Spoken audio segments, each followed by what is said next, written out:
بسم اللہ والصلاة والسلام علی رسول اللہ وعلی آلہ واصحابہ اجمعین الی یوم الدین۔ آج 26 مئی 2019 کو سنڈے کے دن علمی و تحقیقی مجلس نمبر 65 میں اذان عصر کے وقفے کے بعد بقیہ کے سوالات کا سلسلہ شروع کرتے ہیں۔ جی بلال بھائی۔ جی علی بھائی، اگلا کویشچن بڑا دلچسپ ہے۔ آپ انگریزوں کی اتنی تعریف کیوں کرتے ہیں جب کہ ہم نے ساری زندگی انہی کے ملکوں میں گزاری ہے؟ ٹھیک۔ وہاں اولڈ ایج ہوم ہے، نشہ عام ہے، بے حیائی کا طوفان ہے، ہم جنس پرستی ہے، خودکشی کا رجحان ہے، جرائم کی بھرمار ہے۔ پلیز انگریزوں کی تعریف سے توبہ کریں۔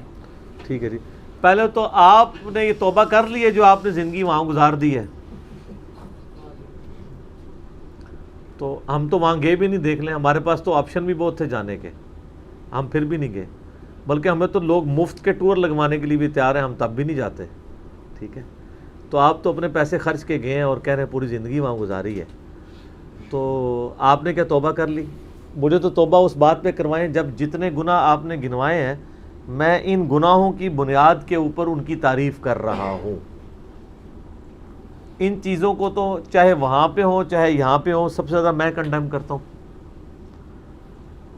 ہم گوروں کی جن چیزوں کی تعریف کر رہے ہوتے ہیں نا، وہ ان چیزوں کے اوپر کر رہے ہوتے ہیں کہ جن چیزوں کا ہمارے سب کانٹیننٹ کے معاشرے میں فقدان پایا جاتا ہے۔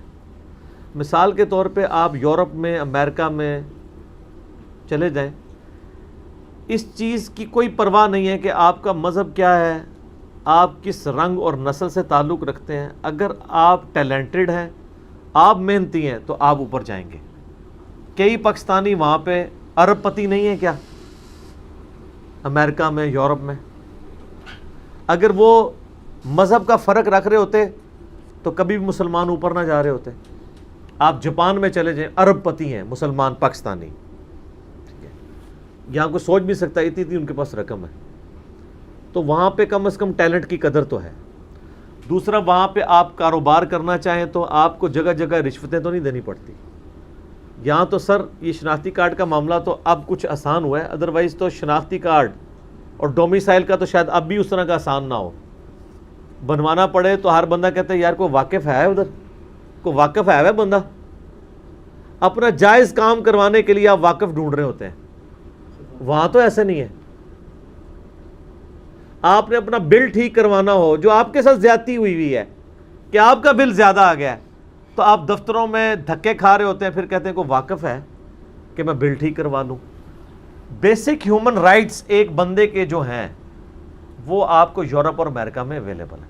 یہ میں ان کے کوئی فضائل و برکات نہیں بیان کر رہا، میں آپ نے چونکہ مجھ پہ ایک بہت بڑا الزام لگایا تو میں اس کا جواب دے رہا ہوں کہ میں ان باتوں کی تعریف کر رہا ہوں جس کا یہاں پہ فقدان پایا جاتا ہے۔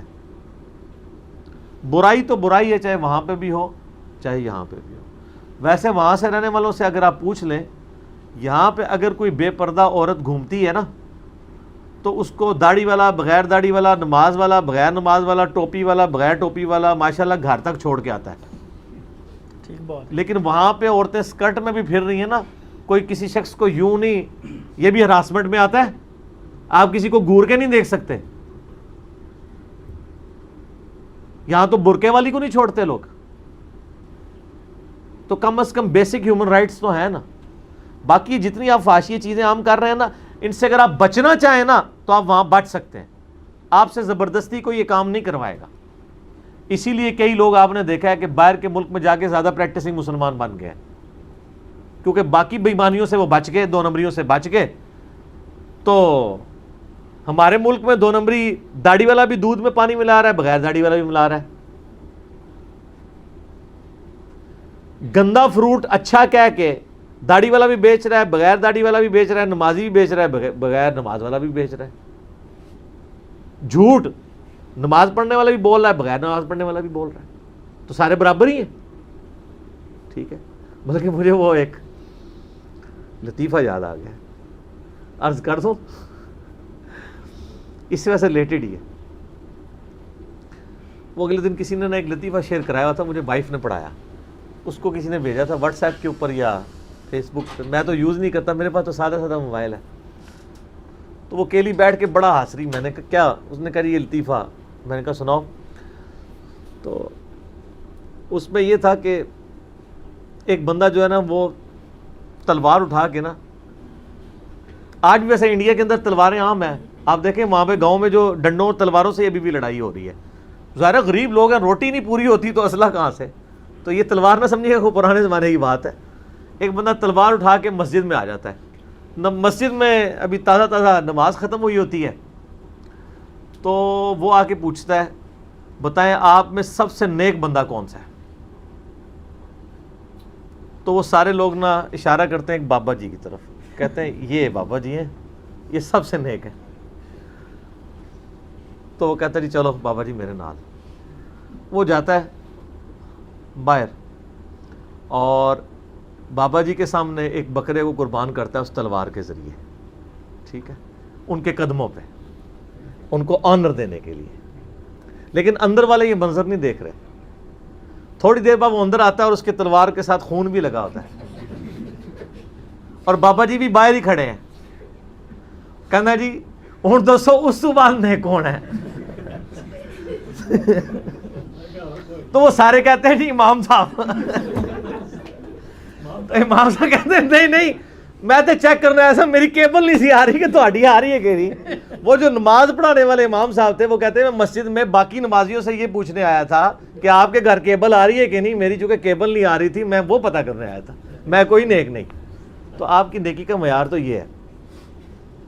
تو یعنی دنیاوی منفعت ان ساری چیزوں کو دیکھا جا رہا تھا. باہر کے ملکوں میں اگر کوئی شریف رہنا چاہتا ہے نا سر تو شریف رہ سکتا ہے. باقی ان برائیوں سے اگر آپ بچنا چاہ رہے ہیں تو وہاں رہ کے لوگ بچ رہے ہیں، وہاں سے کوئی زبردستی نہیں کرواتا، ٹھیک ہے. قانون کی حکمرانی ہے، جوڈیشری کی حکمرانی ہے. سر یہاں آپ کے ہاسپٹلز میں کیا ہو رہا ہے؟ کل یا پرسوں پرائم منسٹر نے وزٹ کیا ہے نا ہاسپٹلز کا، دیکھ لیا آپ نے کیا حالت ہے اس قوم کی. اور سر ڈیوڈ کیمرون کو بھی آپ نے دیکھا ہے، پرائم منسٹر ہے، سٹنگ پرائم منسٹر ہے انگلینڈ کا، اور اس کو ایک ڈاکٹر ڈانٹ کے نکال رہے ہیں وہاں سے کہ تم کیوں ادھر آئے ہو مریضوں میں. یہاں اگر پرائم منسٹر تو چلیں وہ تو اچانک وزٹ کیا تھا، ادروائز یہ پہلے بتا دیتے تو شاید کئی مریض غائب ہوئے ہوتے. مریضوں کو اٹھا کے لے جاتے ہیں ہاسپٹل سے صرف جگہ کھلی شو کرنے کے لیے، اور وہاں پہ ڈیوڈ کیمرون کو وہ ڈانٹ کے نکال رہا ہے. اس کی ویڈیو چڑھی ہوئی ہے یوٹیوب پہ، اور وہ اس سے کس طرح معافی مانگ رہا ہے معذرت پرائم منسٹر ہو کے. کیونکہ سر اس کو پتہ ہے جوڈیشری کی حکمرانی ہے، عدالت کی حکمرانی ہے. اس کو پتہ ہے یہ پرائم منسٹر سب سے بڑی پوسٹ ہے. ہمارے ملک میں تو پرائم منسٹر اگرچہ بڑی پوسٹ ہے لیکن اتنی بڑی نہیں ہے جتنی ہونی چاہیے. ابھی ہم اس طرح ٹرو ڈیموکریٹک کنٹری نہیں بنے ہیں، لیکن وہاں ڈیموکریسی کا مطلب واقعی ڈیموکریسی ہے. پرائم منسٹر واقعی پھر وہ پرائم منسٹر ہے. تو یہاں کوئی سوچ سکتا ہے اس طرح پرائم منسٹر کو نکالے؟ اس کو نوکری سے نکال دیا جائے گا. لیکن اس کو پتا کہ مجھے کوئی نوکری سے نکالے گا میں جا کے عدالت میں، بالکل قانون کی بالادستی ہے. جی قانون کی بالادستی ہے، اور میں عدالت میں جاؤں گا تو مجھے تو اس کو لاکھوں پاؤنڈ مجھے پے کرنا پڑ جائیں گے. سر وہاں پہ اگر پولیس والا آپ کو ناجائز تھپڑ مار دے نا تو آپ کی موج لگ گئی، اتنے آپ کو پیسے مل جائیں گے. تو قانون کی حکمرانی. باقی یہ جو برائیاں ہیں ظاہر ہے وہاں پہ بھی ہیں، یہ نہیں وہاں پہ بھی ڈکیتی ہوتی ہے، وہاں پہ بھی چوری ہوتی ہے، وہاں پہ بھی یعنی ریپ بھی ہوتے ہیں، قتل بھی ہوتے ہیں، سب کچھ ہے. لیکن اتنی اندھی نہیں پڑی ہوئی ہے جتنی ادھر پڑی ہوئی ہے. اس طرح کی اندھی وہاں پہ نہیں ہے. اگر آپ آرام سے زندگی گزارنا چاہتے ہیں تو آپ زندگی گزار سکتے ہیں، ٹھیک ہے. یہاں تو مسجد میں یار جوتیاں چوری ہو جاتی ہیں بندے کی، اور تو اور جہاں پہ لوگ پیورلی نماز پڑھنے کے لیے آئے ہوتے ہیں، ٹھیک ہے. تو ہم اگر تعریفیں کر رہے ہوتے ہیں تو ان چیزوں کی کہ وہاں پہ آپ کاروبار کرنا چاہیں تو بغیر سفارش کے کر سکتے ہیں.